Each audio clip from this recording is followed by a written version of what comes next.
I don't know how this isn't trending right now, but one of NASA's most legendary explorers, Voyager 1, has just turned the tables on what we thought was possible in space exploration. After years of silence, Voyager 1 woke up from its slumber only to send back a signal that has left scientists not just puzzled but truly terrified. What unearthly discovery did Voyager 1 stumble upon in the vast emptiness of space? And why is NASA issuing warnings about its findings? This is the untold truth about Voyager 1's impossible discovery before it went dark. Stay with us as we dive deep into the cosmic mystery that might just change our understanding of the universe. Chapter 1. Grand Tour Concept. When we talk about one of NASA's most successful missions, there's a name you might not hear often: Gary Flandro. Flandro, an aerospace engineer, played a crucial role in shaping the journey of the Voyager 1 spacecraft.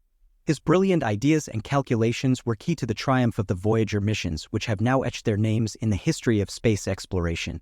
Back in the mid-1960s, while at NASA's Jet Propulsion Laboratory, JPL, Flandro stumbled upon something extraordinary.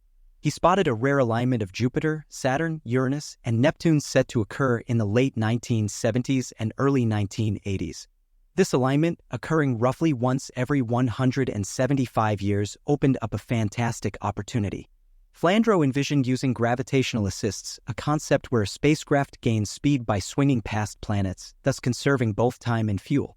Gravitational assists work like a slingshot in space. As the spacecraft approaches a planet, it falls into its gravitational pull, speeding up as it moves away.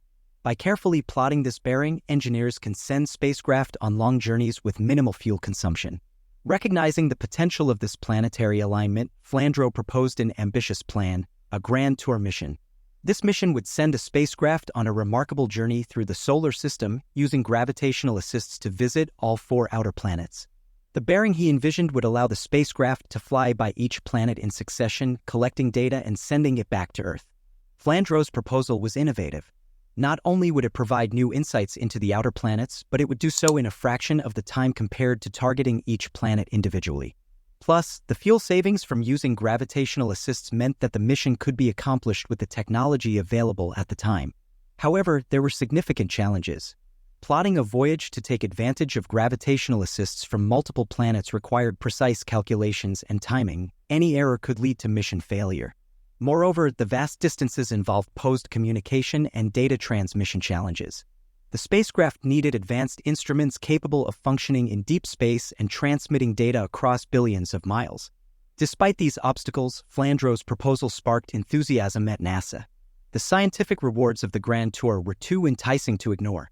Yet, due to budget constraints and technical hurdles, the mission was scaled back. Instead of one spacecraft visiting all 4 planets, 2 Voyager probes, Voyager 1 and Voyager 2, were launched. The launch of Voyager 1 on September 5, 1977, marked a historic moment in human history and space exploration. It initiated an epic journey that would take the spacecraft to the outer planets and beyond, unraveling new wonders and mysteries of the solar system and interstellar space. The Voyager program, inspired by Flandro's vision, capitalized on the rare planetary alignment, utilizing gravitational assists to embark on a grand tour of discovery. While the concept of gravitational assists wasn't new, the Voyager missions were the first to use this technique to visit multiple planets in succession, creating a grand tour of the outer solar system, journeying beyond the stars. The Voyager spacecraft came to life under the careful hands of the Jet Propulsion Laboratory in California. They were crafted based on the Mariner spacecraft blueprint but with smart tweaks and upgrades.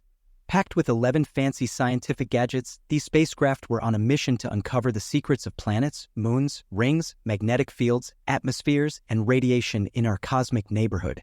But that's not all. Tucked away inside these space probes was a special surprise, a golden record filled with Earth's sounds and images. It was like a cosmic message in a bottle, just in case any aliens happened to stumble upon it. The big day arrived for Voyager 1's launch at Cape Canaveral Air Force Station in Florida. However, there was a hiccup. A technical glitch with the rocket's guidance system delayed liftoff by a nerve-wracking 2 weeks. Finally, on September 5, 1977, Voyager 1 soared into the sky aboard a Titan 3E Centaur rocket, leaving Earth behind. Voyager 1 needed speed. It followed a shorter, swifter path compared to its twin, Voyager 2, which had launched a fortnight earlier. By November 1977, Voyager 1 had breezed through the asteroid belt without breaking a sweat. Then came the big moment in April 1978, when Voyager 1 began its close-up look at Jupiter from a whopping 165 million miles away. On March 5, 1979, it pulled off its closest pass, just about 217,000 miles from Jupiter's swirling clouds. This made Voyager 1 the second-ever spacecraft to swing by Jupiter, but it was the real trailblazer, revealing Jupiter's hidden treasures during its flyby. Voyager 1 stumbled upon some terrifying discoveries. It found a sneaky thin ring around Jupiter that Earth's telescopes had missed, made up of dusty leftovers from the planet's inner moons getting battered by meteoroids. This ring, less than 19 miles thick, hung about 50,000 miles from Jupiter's heart. Plus, Voyager 1 spotted two fresh-faced moons dancing within this ring, Thebe and Métis, both small and oddly shaped, adding to the celestial spectacle. Chapter 2. Unveiling Mysteries of the Gas Giants. Voyager 1 also encountered Jupiter's intense radiation belts, a result of the planet's strong magnetic field interacting with solar winds.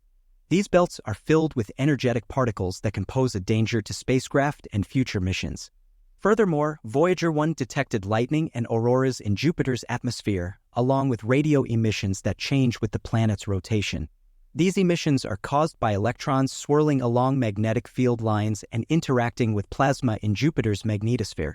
It discovered that Europa has a smooth, icy surface, hinting at a geologically young interior, possibly containing a hidden ocean of liquid water. Ganymede was found to possess its own magnetic field, located within Jupiter's magnetosphere. Callisto's heavily cratered surface suggests it has been relatively dormant geologically. Lastly, Amalthea appeared long and reddish, likely due to sulfur from Io. After departing from Jupiter, Voyager 1 set its course for Saturn, its next cosmic destination. It reached Saturn's vicinity on November 12, 1980, gliding past the planet at a distance of approximately 77,000 miles or 124,000 kilometers. During its journey, Voyager 1 also swung by Saturn's largest moon, Titan, coming as close as about 430 miles or 6,490 kilometers. This close encounter marked the inaugural examination of Titan's dense atmosphere by a spacecraft. While Pioneer 11 had previously visited Saturn, Voyager 1 was the pioneer in unraveling many of the planet's mysteries. Zooming past Saturn at a distance of about 77,000 miles from the top of its clouds, Voyager 1 made numerous discoveries and observations. These findings reshaped our comprehension of Saturn and its collection of moons. Among the most captivating revelations was the existence of a previously unknown ring encircling Saturn, named the G-ring. This ring, invisible from Earth, consists of tiny particles likely expelled from Saturn's inner moons due to collisions with meteoroids. The G-ring is exceptionally faint and narrow, spanning approximately 4,700 miles or 7,500 kilometers in width, with its inner edge situated around 104,000 miles or 167,000 kilometers from Saturn's center. Additionally, Voyager 1's keen eye detected 5 newfound moons dancing within or near Saturn's rings: Prometheus, Pandora, Atlas, Epimetheus, and Janus. These celestial companions added to the richness of Saturn's collection, further enriching our understanding of the planet's complex system. These moons are quite small and come in irregular shapes, ranging from about 40 miles or 64 kilometers to 90 miles or 144 kilometers in diameter. They're sometimes called shepherd moons because they play a crucial role in keeping Saturn's rings in shape and stable through their gravitational pull. One of the significant discoveries made by Voyager 1 was about the complex nature and movement of Saturn's rings. These rings are made up of countless icy and rocky bits, ranging from specks to large boulders. Instead of being smooth and uniform, Voyager 1 found that the rings have gaps, ripples, twisted sections, and bends. These formations occur due to the interactions between the ring particles and Saturn's moons. For instance, Voyager 1 noticed a gap in the A-ring caused by the gravitational dance with the moon Mimas. It also saw a wavy pattern in the B-ring influenced by the gravitational tug from the moon Janus. Additionally, there were strange spokes in the B-ring, temporary streaks possibly caused by electrically charged particles in Saturn's atmosphere. Moreover, Voyager 1 took measurements of Saturn's magnetic field and its magnetosphere, the region of space influenced by the planet's magnetic field.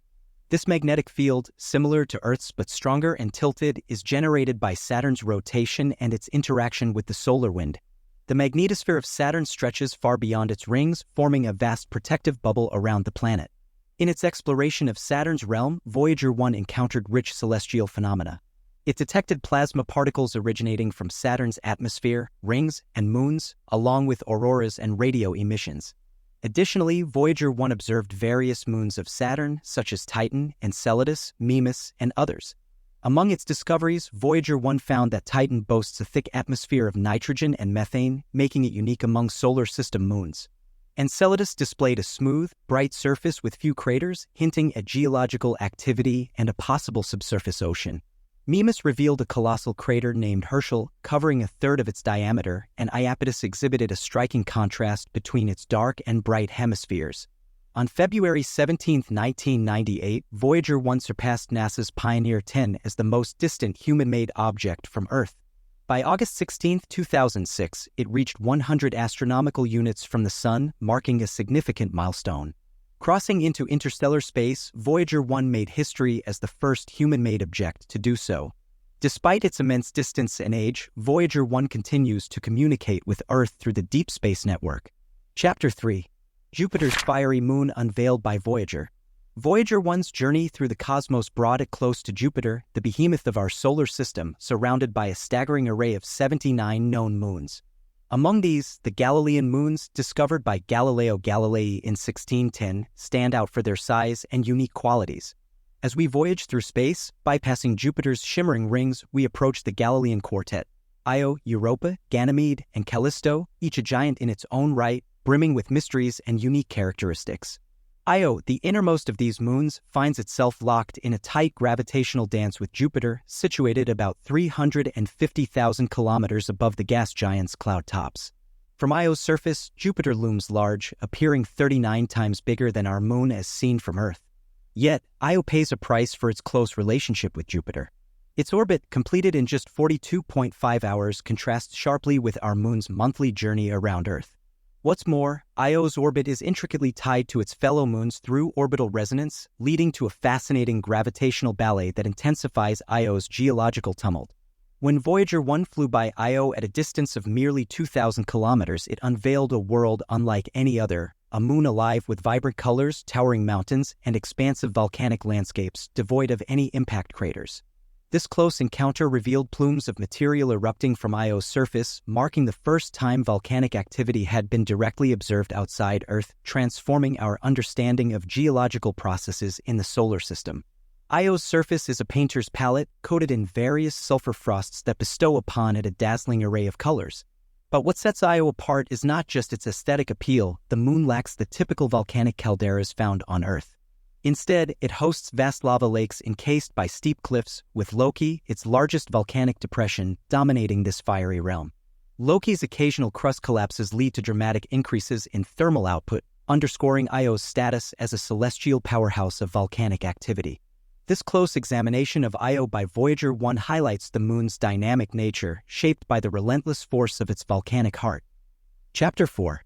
A historic milestone and enduring legacy. Voyager 1's grand adventure into the unknown stretches of interstellar space is a saga of scientific ingenuity and the relentless quest for knowledge. Determining the exact moment it crossed the heliopause, the frontier between the solar system's outer limits and the vast ocean of interstellar space, was no straightforward task. There weren't any glaring signs or welcoming markers in space to announce its arrival into this new territory. Instead, Voyager 1 had to rely on its array of sensitive instruments, each designed to pick up specific clues about its surroundings. This robotic explorer measured everything from the density of space plasma and the behavior of magnetic fields to the intensity of cosmic rays and the presence of plasma waves. The journey towards this cosmic milestone began to look promising in May 2012 when Voyager 1 detected a significant increase in cosmic ray activity, hinting that it was venturing beyond the protective bubble of the heliosphere into a realm where cosmic rays roamed more freely. Following this, in June 2012, the spacecraft noticed a decrease in solar wind particles, suggesting a departure from the Sun's influence. Yet, this piece of evidence wasn't conclusive enough to declare its entry into interstellar space. Fluctuations in solar wind could be attributed to various factors. The definitive proof came in August 2012 with a dramatic increase in plasma density and a notable shift in magnetic field orientation as measured by its plasma wave instrument, PWS, and magnetometer, respectively. These observations confirmed that Voyager 1 had indeed sailed into the tumultuous sea of interstellar space, marking a historic moment in human exploration. However, the process of confirming this monumental discovery was painstaking and methodical. Given Voyager 1's vast distance from Earth, it took considerable time for its data to travel back to scientists, who then meticulously analyzed the information before making a public announcement in September 2013. This careful validation process underscores the importance of rigorous scientific inquiry and the dedication to precision in the field of space exploration. As Voyager 1 continues its celestial voyage, its communication with Earth won't last forever. The spacecraft's power supply is finite, with projections estimating its ability to operate at least one instrument until around 2025. Afterward, Voyager 1 will be expected to go silent, continuing its journey through the galaxy without transmitting data back to Earth. Yet, even in silence, Voyager 1 carries with it a golden record, a time capsule of sounds and images from our planet, a testament to the human spirit of exploration and a potential message to extraterrestrial civilizations it may encounter. Now it's time for today's subscriber pick. In the heart of NASA's control center, a sense of urgency filled the air as scientists and engineers gathered around the monitors displaying data from Voyager 1. Whispers of excitement and anticipation filled the room as they awaited the latest transmission from the spacecraft hurtling through the cosmos. Suddenly, the screens flickered to life and a wave of surprise washed over the room. Voyager 1 had made a discovery that defied all known laws of physics. It had entered a realm where the fabric of spacetime seemed to warp and twist in ways that were deemed impossible. The team of scientists exchanged shocked looks, struggling to comprehend the implications of Voyager 1's discovery. But before they could delve deeper into the mystery, a message flashed on the main screen. NASA warns that Voyager 1 has made an impossible discovery before shutting down. Confusion and frustration rippled through the room as the scientists struggled with the sudden order to shut down communication with the spacecraft. Questions hung in the air, unanswered and unresolved. Emily Hayes, the lead scientist on the Voyager 1 mission, stepped forward, her voice steady despite the turmoil swirling around her. "We must comply with NASA's orders," she declared, "but we cannot ignore this discovery. We must continue to seek answers even if it means defying protocol." But as days turned into weeks and weeks into months, the mystery of Voyager 1's revelation remained unsolved. Yet, the memory of that fateful day lingered, fueling the team's determination to uncover the secrets of the universe. Chapter 5. Deep Space Network's Journey of Exploration. The Deep Space Network, DSN, housed within NASA's Jet Propulsion Laboratory, is far more than a mere conduit for messages. It is a titan of scientific endeavor. With its trio of radio antennas spread across the globe in Australia, Spain, and California, the DSN ensures uninterrupted dialogue with our voyagers in the cosmos thanks to its strategic positioning that accommodates Earth's rotation. The roots of the DSN trace back to 1958 when JPL launched portable radio tracking stations to shepherd Explorer 1, America's inaugural artificial satellite, through space. Officially coming into existence in December 1963, the network has since expanded and refined its capabilities, playing a pivotal role in the narrative of space exploration. It has been instrumental in steering satellites to distant planetary orbits, facilitating landings on foreign asteroids, and relaying monumental moments such as Neil Armstrong's lunar expedition to a global audience. At the heart of the DSN's communication arsenal are antennas of varying dimensions, with the behemoths measuring 70 meters across being crucial for whispering across the void to distant travelers like Voyager 1. These mammoth dishes, engineered to an astonishing precision, are vital for capturing the faint whispers of spacecraft billions of miles away. Yet, crafting such precise instruments is no small feat. Their shape must be flawless to within a centimeter to optimize signal capture. Despite their sophistication, these antennas grapple with the challenge of amplifying the spacecraft's feeble signals amidst the cosmic cacophony, including radio static from the universe's expanse. Astronomers employ ingenious techniques to sift through the celestial noise, enhancing the clarity of satellite transmissions. Moreover, the battle against internally generated noise, particularly from infrared radiation, is fought with cold precision. Amplifiers are chilled to just above absolute zero, minimizing thermal noise that could cloud sensor data. The DSN's prowess is magnified through arraying, a method where multiple antennas listen in concert to tease out signals from the cosmos. This collaborative approach proves invaluable for tracing spacecraft, akin to a cosmic radar, even managing to locate missions like India's Chandrayaan-1 in lunar orbit. Yet, the DSN's role extends beyond mere tracking and communication. It's a portal to scientific discovery. It has peeled back layers of mystery, revealing hidden oceans beneath Enceladus's icy facade and delving into the secrets of Saturn's rings with Cassini. Through radio occultation, signals pierce the rings, painting a detailed portrait of their density and composition. The DSN even takes center stage with radar astronomy, sculpting images of celestial bodies by echoing signals off them, and testing the limits of Einstein's theories by measuring how gravity bends light, showcasing the time dilation effect across the cosmos. Thus, the DSN stands as not just a communicator but as a beacon of discovery, unearthing the universe's secrets and cementing its place as a cornerstone of our quest to understand the vastness that surrounds us. Chapter 6. Communication Challenges and Interstellar Exploration. The communication between Voyager 1 and Earth isn't instant. It takes time, depending on how far apart they are. Radio signals, which travel at the speed of light, need about 21 hours to travel from Voyager 1 to Earth or vice versa because Voyager 1 is so far away. So, when NASA sends a command to Voyager 1, it has to wait for 21 hours to get confirmation that the command was carried out. Similarly, when Voyager 1 sends data or images to Earth, it takes 21 hours for NASA to receive them. This communication isn't continuous. It depends on many factors like power availability, data rate, antenna accuracy, and interference from other sources.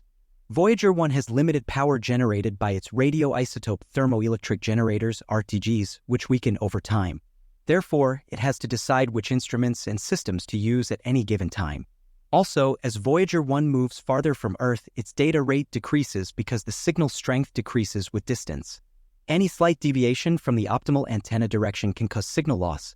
Despite these challenges, Voyager 1 continues to send valuable information and pictures back to Earth using its radio communications system and the Deep Space Network, DSN. It also keeps receiving commands and updates from Earth to ensure it's working correctly. This communication between Voyager 1 and Earth is an incredible feat of human ingenuity and curiosity. It also shows the enduring partnership between Voyager 1 and NASA, which has lasted for more than 4 decades. But what's happening to Voyager 1 in interstellar space? Interstellar space is the region between stars in a galaxy. It's not empty, but filled with various forms of matter and energy like gas, dust, cosmic rays, neutrinos, photons, and dark matter. Interstellar space is almost like a perfect vacuum because its components are very spread out and scarce. One way to mark the edge of interstellar space is by looking at how the Sun and other stars affect their surroundings. The Sun sends out a continuous flow of charged particles and magnetic fields known as the solar wind. This creates a massive bubble around our solar system called the heliosphere. The term heliosphere comes from the Greek word helios, which means the Sun. The formation of the heliosphere, the Sun's protective bubble, isn't quick. It takes over 1,000 years to develop. The idea of the heliosphere began to take shape around 1955, thanks to physicist Leverett Davis. Early on, scientists linked the existence of cosmic rays to the heliosphere. In 1955, what we now call the solar wind was referred to as solar corpuscular radiation. It was recognized as a key part of the heliosphere. In simpler terms, it was proposed that solar corpuscular radiation creates a bubble that expands over time, encircling our solar system. This expanding bubble is what we call the heliosphere. There are conditions under which this process might not occur, such as if there's pressure from the interstellar medium, the stuff between the stars. NASA explains the heliosphere formation as a result of the magnetic field created by the solar wind. According to NASA, after the Sun releases the solar wind, a constant stream of charged particles, it travels beyond all 8 planets, reaching about 3 times the distance to Pluto. Eventually, it encounters the interstellar medium, resulting in what's known as the termination shock. Heliospheric research has been ongoing for several decades, with researchers, physicists, and scientific organizations striving to uncover the exact structure of the solar system's heliosphere. Interestingly, the heliosphere isn't a perfect sphere. Its shape and size are constantly changing due to the dynamic nature of both the solar wind and the interstellar medium. The heliosphere's shape and size depend on 3 main factors: the overall movement of the heliosphere and the Sun, the solar wind, and the interstellar medium. The latter 2 are particularly fluid.